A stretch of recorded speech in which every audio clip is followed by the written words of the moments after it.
This is Jesus Manuel Mena Garza, and this is RVing Travel Adventures, my modest little channel that I started about 10 months ago. We're in the middle of October in 2020. Hope you're doing well. Hope you're surviving the COVID. Hope you have a little money in your pocket. Hope your family and friends are healthy.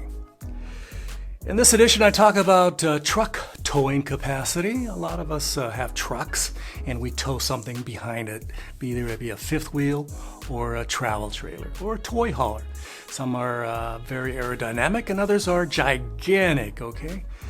So each of us knows what our capacities are for towing. We try to get the appropriate truck for the appropriate thing that we're towing, okay? So if we have a truck, gas, diesel, or even electric, we have to understand that our capacity, our miles per gallon, our EV range is going to drop significantly as we tow. Let's say, for example, we have a F-150 truck and we tow typically a small 6,000 pound travel trailer, okay? And we typically get going down the highway without a travel trailer about 22, 23 miles per gallon. When we attach that travel trailer and we go down the highway, it's going to drop down to about 12 or so miles per gallon. Basically chopped in half. If we're going up a hill, a significant grade in the Rockies, in the Sierras, you're going to have some issues. You're going to, all of a sudden, it drops down to like 8, 7, 9 miles per gallon. The same goes for gas, and it goes the same for diesel, and even for EVs. For example, you're in an EV, and you're going up that same hill. You typically get 300 miles of range in your EV truck. The trucks that are coming out, the Tesla CyberTruck, the GMC Humvee, those. I look forward to trying those out. I would like to see those trucks. Let's say they give you 300, miles of range. It's going to drop in half to 150. And if you're going up that steep hill, it might drop down to 110 miles of, range after a full charge. That's not good. That's not good for gas. That's not good for diesel. That's definitely not good for EV, especially with our current charging infrastructure. There's a lot of infrastructure for charging EVs on these major highways, the 5s, the 10s, the 35s, etc., etc. There's plenty of infrastructure. Not great amount of infrastructure, but plenty at this time.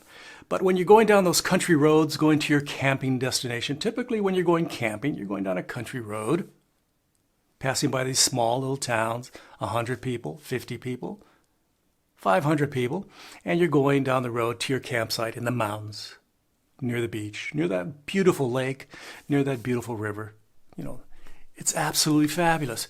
But is there any charging infrastructure in those small towns? You're driving down the road. I've driven down from Texas, going to New Mexico, and I've gone down certain roads in northern New Mexico, and 50 miles that way, there's no charging infrastructure between that small town and that small town.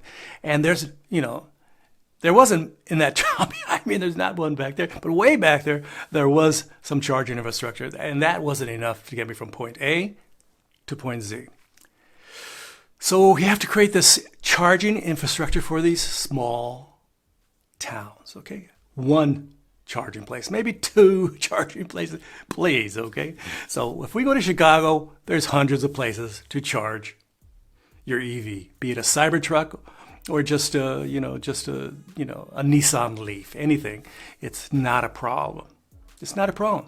But when you go to these small towns, where you're going camping, to have a good time, to get away from humans and civilization, sometimes you get away too much from them and you don't have any charging infrastructure. So I'm talking about 2 things when you're, camping and using a truck.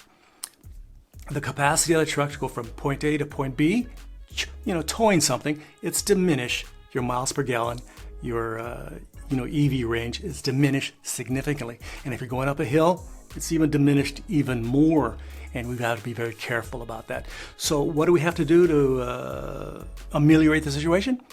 We have plenty of gasoline stations, but the thing we don't have right now is a lot of EV charging stations. We only do a couple here, a couple there. It would be nice, just we have the grid going down that road, just build a couple charging stations, just one or two. They may not get used every day, may not be used every week, but at least it'll be used on those situations when you're going from point A, you're going here, and you're trying to get to the middle of nowhere.